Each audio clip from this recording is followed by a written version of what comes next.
Welcome to the Bulldog broadcast on the Field of 68 Media Network. Big time thanks to our sponsors, Cooney's Tie, McGilvery Environmental, ICCU, as well as Danena Family Law and Associates. Appreciate all their support. They help us pay for a producer, amongst other things, getting the word out, the inside information for Gonzaga basketball. But we've got a tremendous episode today as we get deeper into the WCC conference play. We'll have a preview with Washington State legend and current radio analyst Craig Ehlo sharing a little bit more about the Washington State program, how their season has transpired, and a little bit about some of their players and what Washington State needs to do on Thursday night to come out with the victory down in Pullman. But let's talk about Gonzaga right now.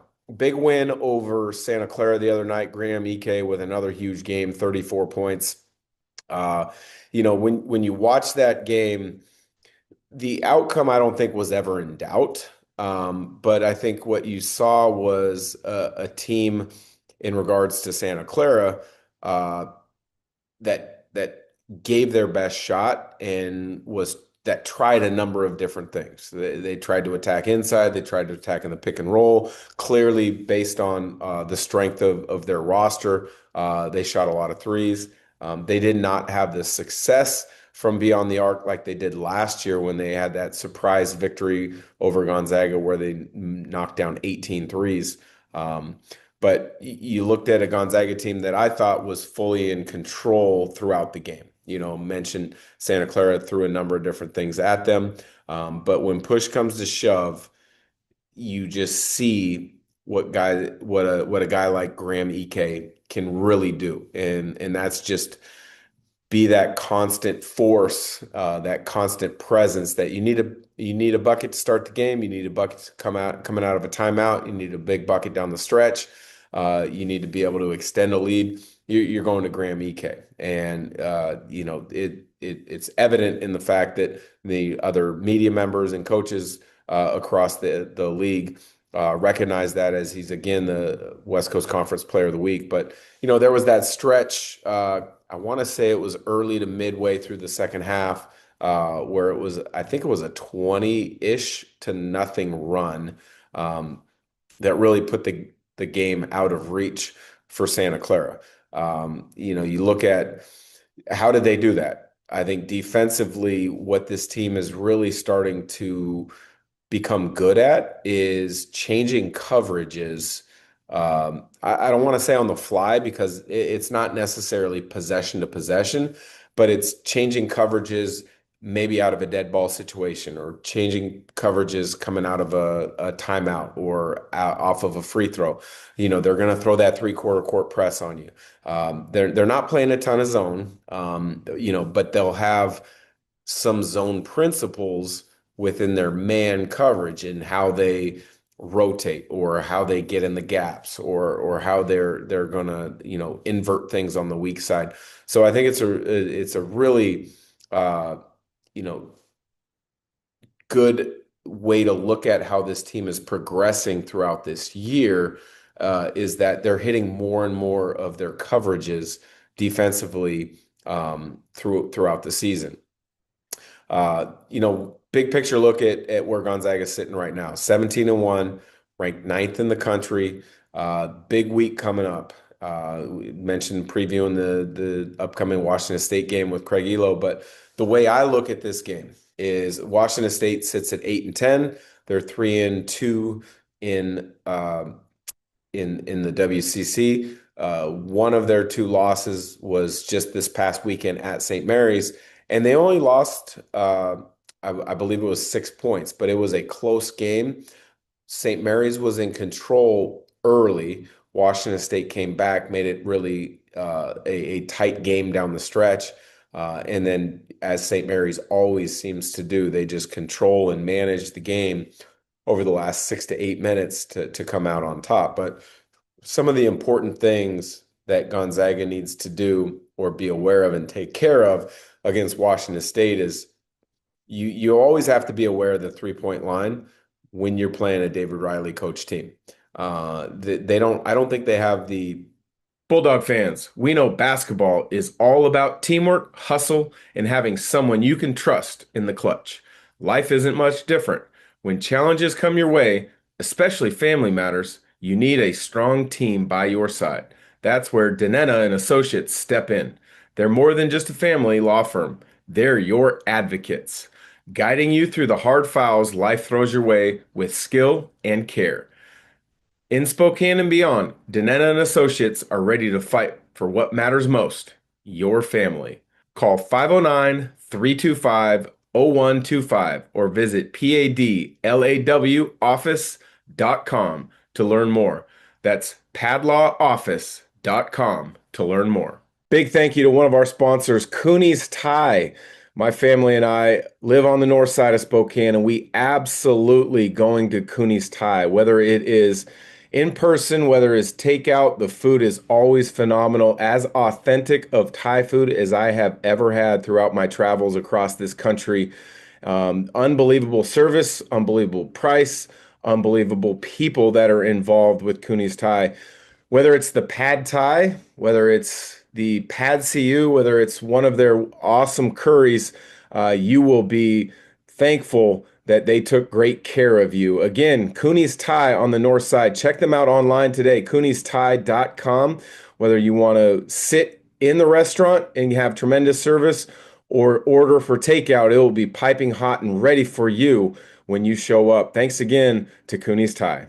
McGilvery Environmental can handle any of your construction needs, specializing in new construction, repairs, residential and commercial asphalt paving, excavation, environmental mediation, and hazardous waste. Reach out to Kip McGilvery at McGilvery Environmental today at 208-556-6384 for your free estimate. Prolific three-point shooters, maybe that David Riley would like to have on his roster, but he's got a couple really good ones. Rahard Favors in particular shoots over 40% from three on a lot of attempts. I think about 70% of his field goal attempts on the season are free from beyond the three-point line. He's a 6'7", 6'8" wing that has got a high pocket, a high release. And so you've got to be aware of him at all times. The other three-point shooters that you got to be aware of would be Ace Glass, their freshman point guard, who I think is a really good player. He leads them in scoring, right around 15 points per game, about 3 assists per game, which for a point guard isn't tremendous. But I say that because he is the point guard because he typically initiates their offense. Washington State's best when he initiates offense, then gets off the ball, and then on the second side action, he begins to really probe and look to be a scorer. That's where he's most dangerous, and I think that's where Gonzaga has to really be aware of where he can attack you at. On the interior, how they're going to slow down Gonzaga. They've got some size in Nd Okafor, second year at Washington State. Actually, I think he's the only returner. He and Parker Garrett's and Rahard's Favors, who will play in this game because Thrasterson's out. Those are the only guys that played a little bit of minutes a season ago. But Nd Okafor, he's going to provide your inside presence. Averages right around 9 points a game, but over a block a game. Really good on the glass. Leads them in rebounding. He's going to have to be a physical presence against either Graham Ike or Braden Huff, whoever David Riley gives that matchup to. So I think for Washington State's outlook, you've got to take care of the basketball because that has been a point of struggles for them at times. And then they have to battle on the glass. Gonzaga plus 10 or more throughout the season on the glass. They do a tremendous job of forcing turnovers. So, it's going to be really important for Washington State to hang in this game against Gonzaga and have a chance to upset the Bulldogs. They're going to have to take care of the basketball. They're going to have to battle on the glass. And then they're going to have to find someone outside of Ace Glass that has a big night. And typically when you look at upsets of Gonzaga in years past, someone has had a big night. And for Washington State, it can come in a number of different ways because Ace Glass is the only guy that averages in double figures, averages right around 15, but they've got four guys that average 9 points a game. And so it's one of those things where on a certain night, a guy can get going. You look at Emily Olaho, could be that guy who's kind of that small four, big three. So depending on what position they put him at, can he create problems? Could it be Andy Okafor being active on the offensive glass? Rahard Favors, who I already mentioned as being a great three-point shooter, can he find a way to get hot from the outside and change Gonzaga's coverages to make things interesting? So a little bit about Washington State there, a little bit about the matchup, but the big thing about today's episode, our guest, former Coug, former NBA player, current radio analyst for the Washington State Cougars, Craig Ehlo. The world's leading immersive basketball training experience that combines in-person skill development with digital gamification and virtual competition. At Shoot 360, you will train with our coaches, measure your skills with our proprietary technology, and track your progress on the Shoot 360 mobile app. Shoot 360 Spokane. Unlock your game. Yeah, definitely. Have a great weekend. Thank you. See you next week. Bye. All right. Thanks. All right. Take care. Bye, everyone.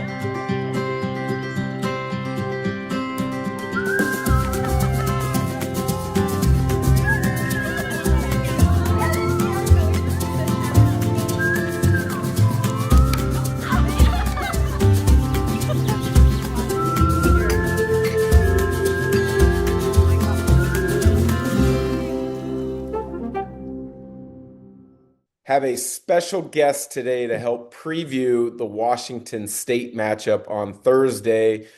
Former Coug, longtime NBA player, former Gonzaga broadcaster, current radio analyst for the Washington State Cougars, Craig Ehlo. I appreciate your time, Craig. How are you?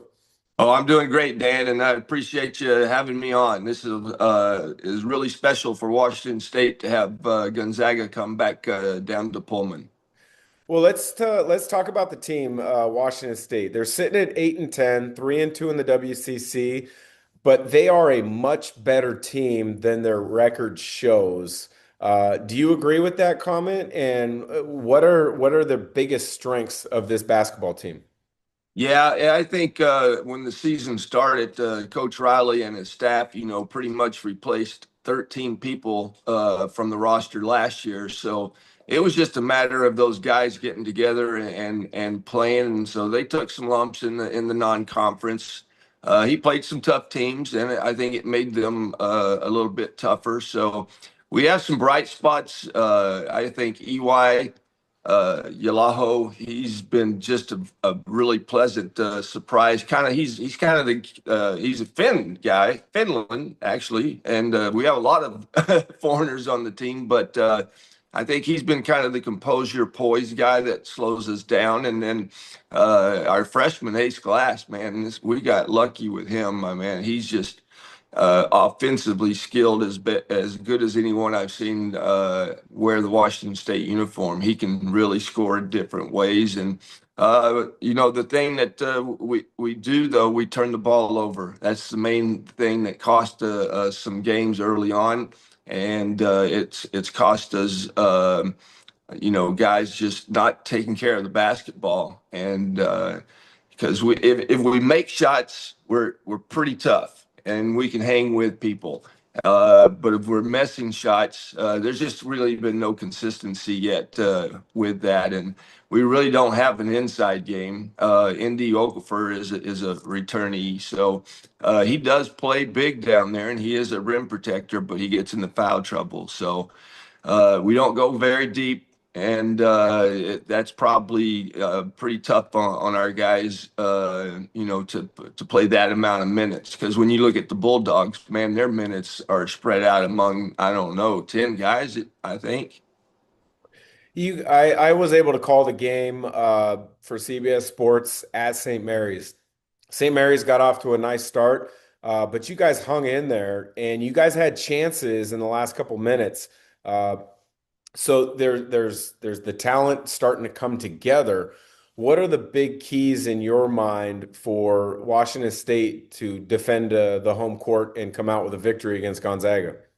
Well, St. Mary's game, I think they averaged 40 boards a game, and I think Gonzaga's like 43. So rebounding will be a key. And I think if we've played tough with and rebounded with the best of them. So I think we out rebounded St. Mary's actually the other day. But we've got the opportunity to get offensive boards, but we can't get second chance points. We just don't have the capability of doing it, and our field goal percentage is below 50. And but the three has been what has won the big games for us. Is when we make threes. Reed Babers, he's one of the better shooters I've ever seen. Just about like you. I mean, this kid can really put the ball in the hole, but I think he's got to see a couple of them go in before he keeps shooting. So he'll stop shooting if he does miss. But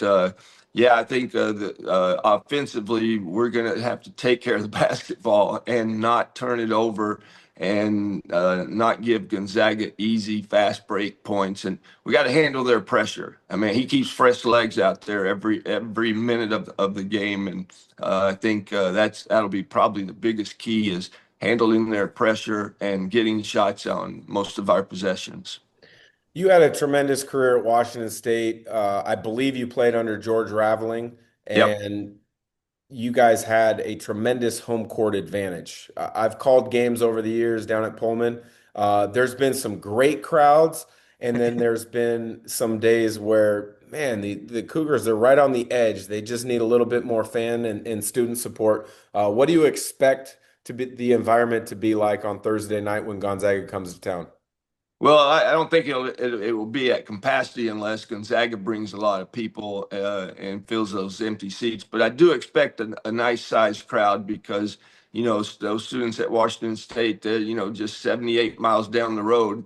They know what Gonzaga is doing, and when our 17-1, I think, is where they're 17 and at. 1, yeah. A number 9 in the country.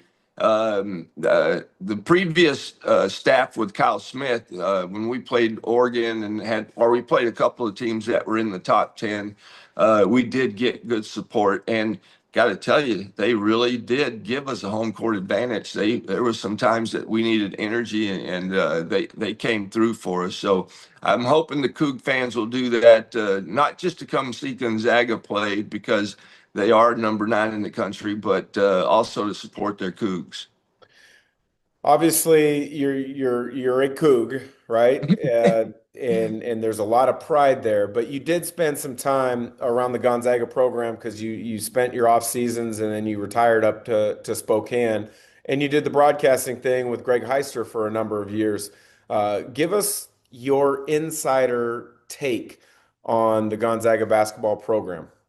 I think I did some of the games in the old kennel, and that might have been right around when you and Blake were doing your thing at Gonzaga and putting them on the map. So that kennel was special. It was really cool. We sat in the student section, and it was rowdy over there. And then we watched the new one get built, and I've became very good friends with almost everybody on staff. Billy Greer, Leon Rice, Tommy Lloyd, and Coach Few were all just very receptive of having a Coug call their games. And yeah, when we moved into that new building, it just turned everything into like sparkle for Gonzaga, and they've had a lot of success there. I don't know how many games they won in a row, but I mean, it is a special place, and it's really good for Spokane. It's almost like a social thing to go watch them play. But enrollment went from, I don't know, when you were there was like probably 2,800 in school enrollment, and by now I think it's up to like 10,000. So the basketball team, you can credit that enrollment jump for the Gonzaga team being so good. And then the women's came right behind them, and made a good punch, and they were well supported. So it was a fun 7 years that I got to do it. You were in the league, so I didn't have to worry about because you're a broadcast major, and I knew that. And yeah, I had the opportunity to go to the Sonics TV, and I think that's when you and Richard joined Greg, and yeah, it was a lot of fun. I got to know a lot of guys and see the talent come through there. So I really enjoyed that time.